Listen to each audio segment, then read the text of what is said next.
I'm going to give you the proper introduction of our very first guest, Jonathan Reynolds. Thank you so much for joining us. He's a post-primary science teacher, and as some of you heard, has an extensive experience in different areas there.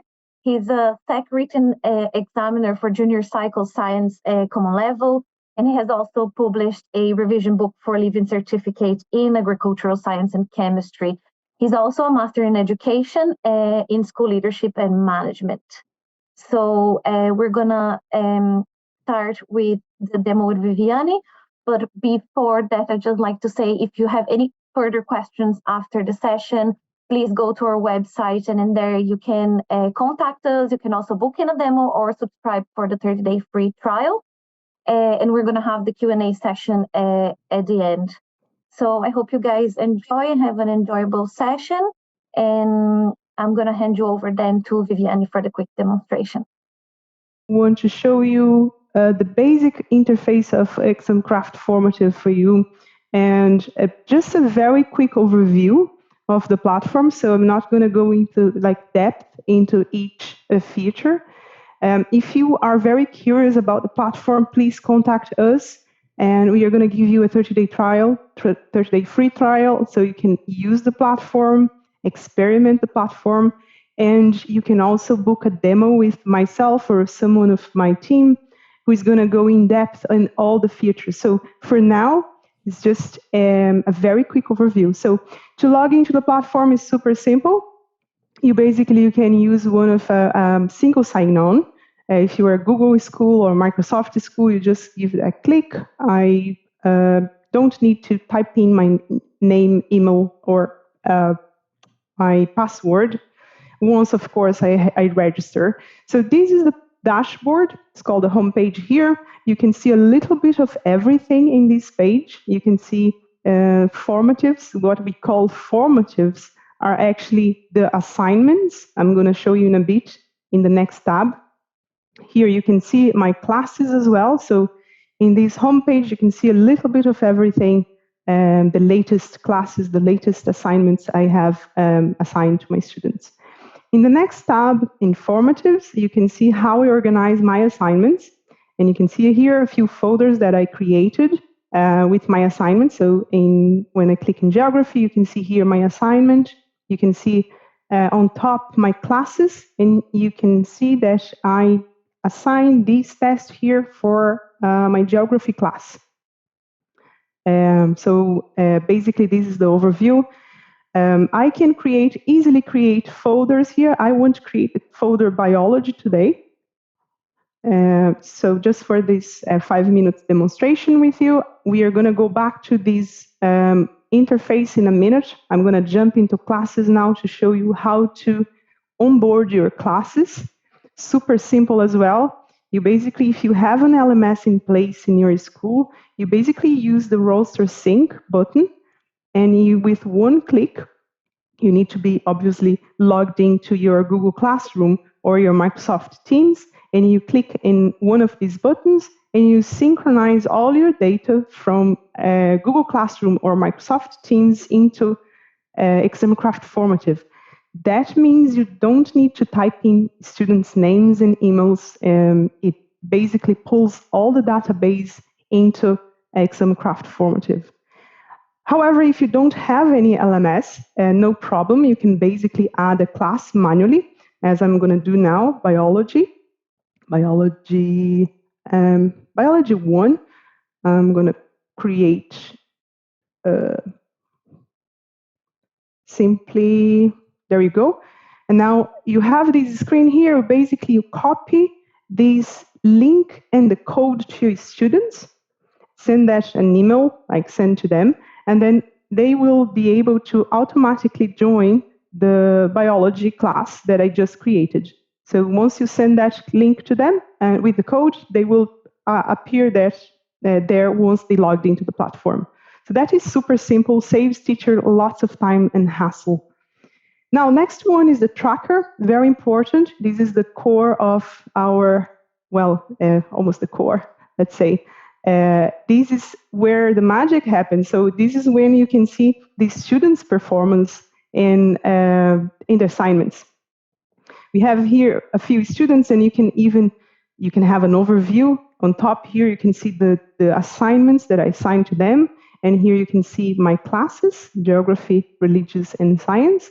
If I click on the students individually, you can see how they performed in each test.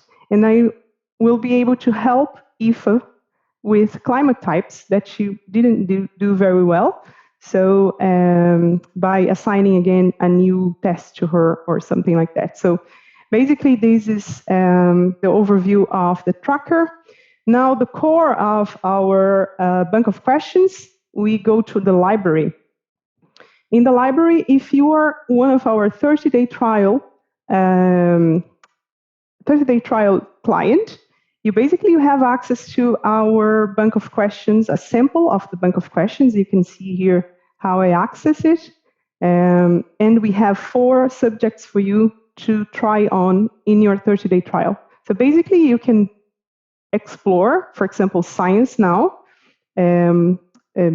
Jonathan is going to explore a little bit of the science later and tell us some stories there.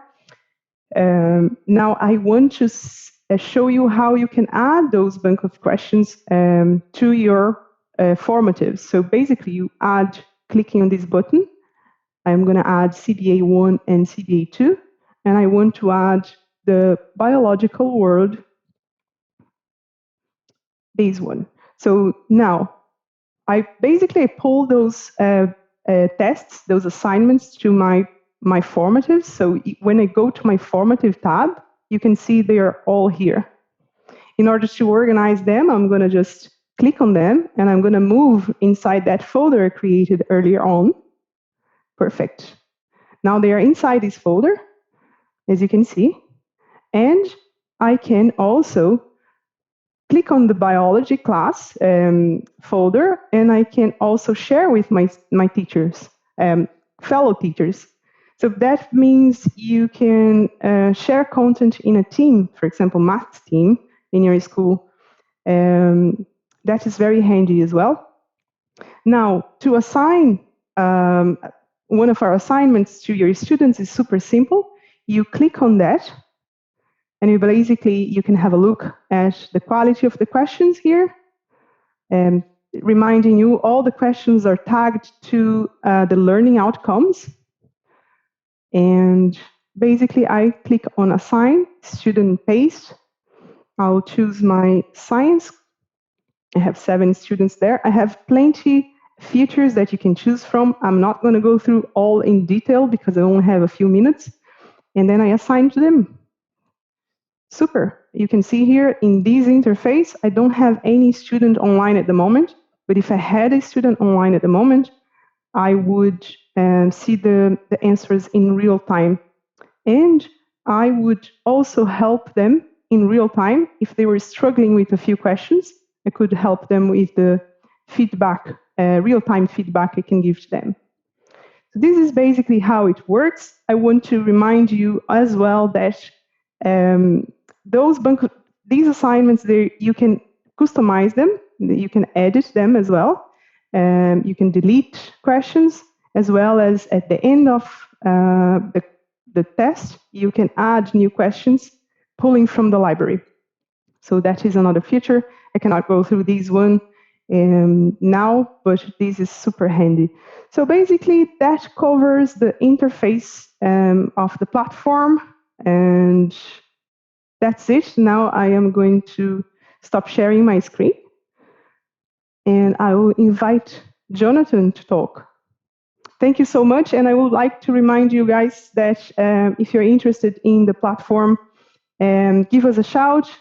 We are giving 30-day trial, free trial for every student, for teachers, sorry, and principals. So, and book with us a demonstration as well. We can do demonstrations in half an hour. So just giving you an overview, and that's it. So now, Jonathan, it's with you. Thank you so much. Hello, thanks, Carolina and Vivian there. So what I will do is I'll kind of break it up in 3 different sections about the rationale why Ramsgate Community School, or my school, partook in the formative their pilot last year. some things myself and to my colleagues involved within it, what we thought about it and the advantages and the good points. And also at the end of her part 3, the student feedback from it. So at the time, we're coming back from remote learning, we're going back face to face. And in my head, I was thinking, right, we're a DESH rural school. We've gone from 330 students when I started 2012 to 635 by 2022. So we're basically doubling in size. And being a DESH school, you would have, being a community school, we'd have a wide array of students with all different types of needs, SEN needs, 1 and 4 with specific needs. So I saw that as one of the opportunities to partake in the formative pilot. For another thing, apart from the DESH pillar, we were looking at attainment. So this was the perfect timing for it, coming back after remote learning. And number 2, we're going back onto Forward, which our team were looking at formative feedback, which is also linked in within the formative assessment in Formative, which would have perfectly tied in. Like when we're looking at DESH, when we have different tools, different teams in the school, just looking at student progress, how they're getting on, it was always kind of done at the end of term, say Christmas, summer, and so on. A lot of things can happen. I was thinking, what about the daily progress? I know we've lost so much time with the students, monitoring over the COVID over the year and a half, the 2 years interruption. It was very hard to monitor attainment there. So we saw it as the perfect opportunity to join. So the main kind of things, especially time saving, we lost a lot of time. This kind of brings me into into the beginning of how we found it. So some of the things we noticed when we were in the formative was it's very collaborative. It was very easy for myself to communicate with other teachers and share expertise. It alleviated a lot of pressure because having a bank of questions, I know I was the author of it and sometimes needed to make the questions. It was there when I needed it in the future. And with the 4 other authors, like everything was set up, all the learning outcomes, I just felt a great deal of pressure was relieved. We know with large sample sizes, I remember I used to have 16 in a class, now I have the full 24. And now we have more inclusive model in our school. So a lot of the students' SEN needs are within the school. So a lot of time was spent differentiating the lessons. So when it came to having the bank of questions that were differentiated for all, it just made that a little bit easier. What we liked about it was the questions were editable. So if we didn't cover full learning outcome, but we want to either give homework or class tests, at least we can include X amount of questions. We could change, if we had a slightly weaker academic class, we could change the phrasing of the question, we could change the amount of answers, we could change the type of questions that it was. It was very, very flexible. Another thing I liked about it, you could obviously add questions to it, because it was a very kind of like, some of the questions are kind of summative, some are a little bit more formative, some a little bit more open-ended, a lot of questions are closed-ended. So it was a good pointer to show where the kids were at, especially after 2 years of the remote learning. What we also noticed, I gained a 3rd year science class, and I don't know much about them. So already joining this year, going back to it this year, I'm able to quickly monitor and live monitor and monitor when I'm at home, like the progress, what areas of difficulty they have, and with which learning outcome. So, especially for schools that I would find advice, like if they're not running a lot of time, you could adapt into this kind of flipped classroom model where you could assign a lot of their class tests, a lot of the assignments at home. Teacher could also just clip in leaving time to see if everyone's logged in, okay. But everything was done, everything was graded. The settings, what I liked about it was the features on it. You could allow the students to answer the questions.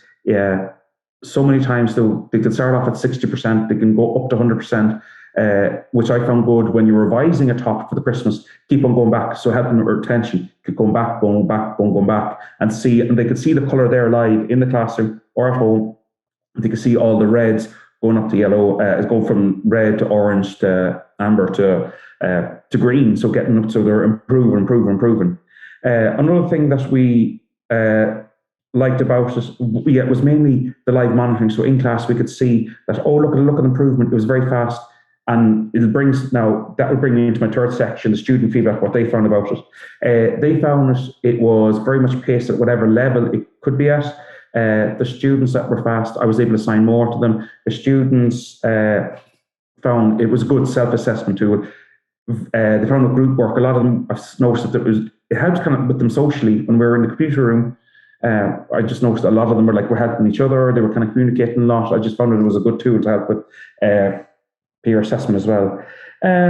that was a good thing. I saw good social interaction with them, and they were very engaged with the questions because there was a good variation of the questions that were added in the bank of questions. So you didn't just have all the drag and drop. We had a good variety of diagram-based questions, multiple choice type questions as well. So they're not stuck with the same type of question, and they had a good variety of questions, the bank of questions for each of the learning outcome as well. And a piece of feedback from the teachers, what I noticed that was, like, we didn't cover full learning outcomes, say, in one particular week. At least you could adapt. You could take bits and pieces and create like bits and pieces of the learning outcome, the questions, and then just adapt it to that class as well. But that was kind of what we found this time last year. And what I found this year, because I inherited the class, I'm finding out very quickly, straight away, where students are falling back on a particular learning outcome. Okay, they're finding this particular area hard, but they're finding this easy enough. It's a very good, quick, fast live monitoring session now.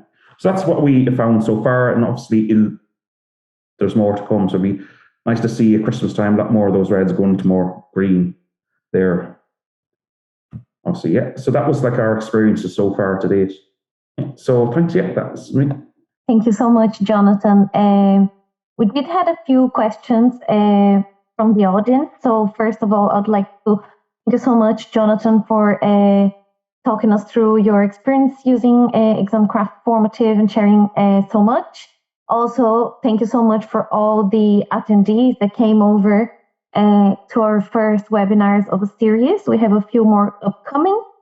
And now I'm going to take a few questions. One of the questions that came from the audience is, what is the pricing? I believe that is the question for Viviane.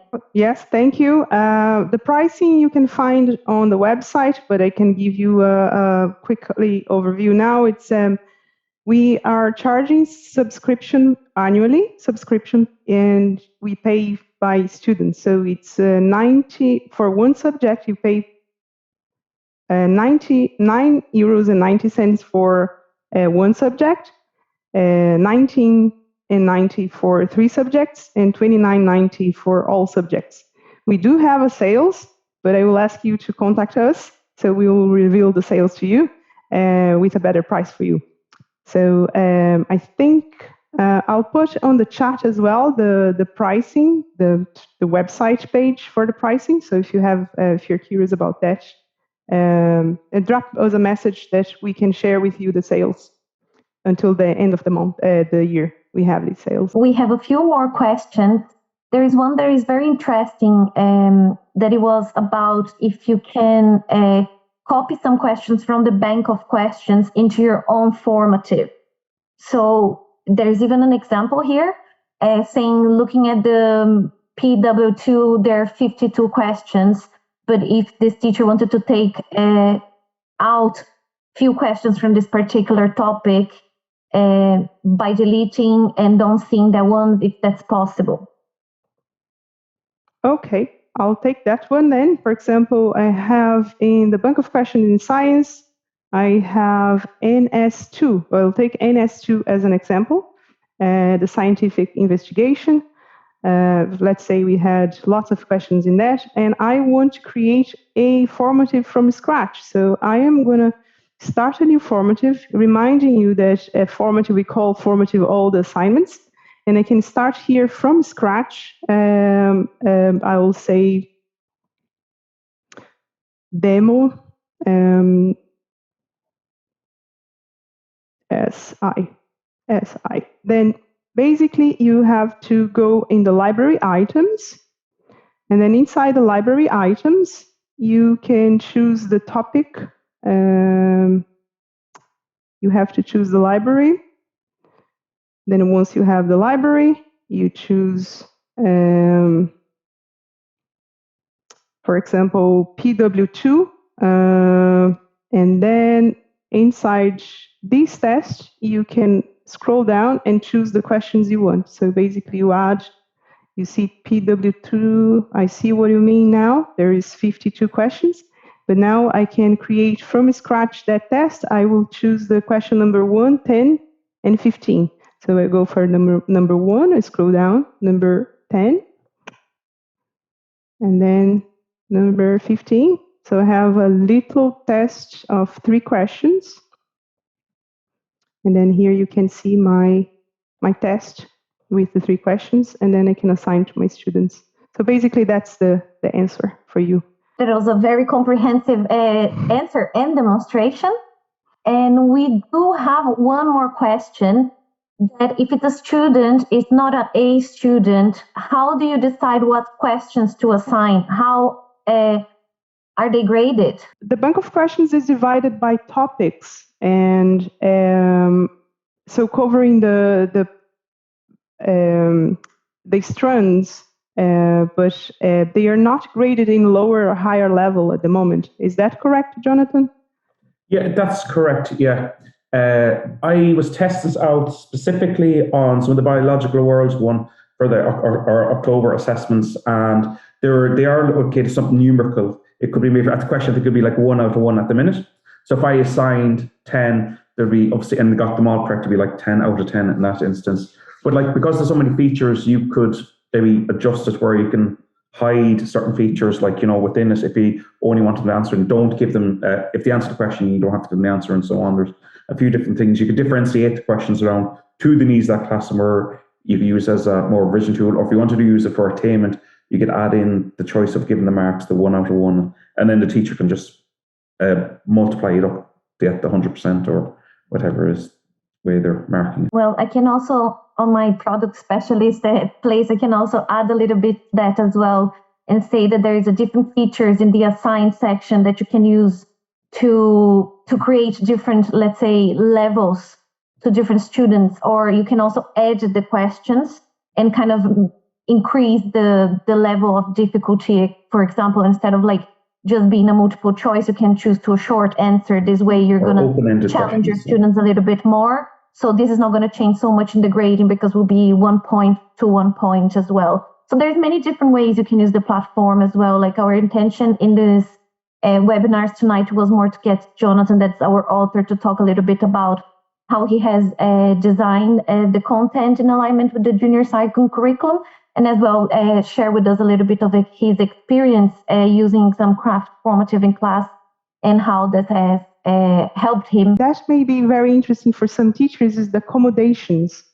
So if you have a student that they are a little bit behind, you can add accommodations such as time limit, so no time limit for these student, or if they have some text to speech kind of help as well. So that can be added to your student individually. So yeah, hopefully that kind of helps as well. Yeah, and that's something that is at the discretion of the teacher. So it's not going to be showing to everyone. It's not something that everybody needs to know. So that's very cool. There's like so many features that we could be here talking the whole night, but our idea was to keep this very short and sweet, and just kind of introduce you all Examcraft Formative, that we're all very excited, and we hope that's gonna help the teachers all around as well. And we're always a few lines typed or a phone call, so do not hesitate to contact our team. And I'd just like to take the opportunity to once again thank you all so much for joining us tonight. Take the opportunity as well to invite you for our next webinars, and say a big, huge thank you to Jonathan, that has collaborated with us a lot and has participated tonight and shared his experiences, and also to Viviani for giving this amazing demonstration of our product. So thank you all very much. Thank you so much. Hopefully to see you again soon in the next webinar next week. Bye-bye. Thank you. Good night. Thank you, Jonathan. Thank you.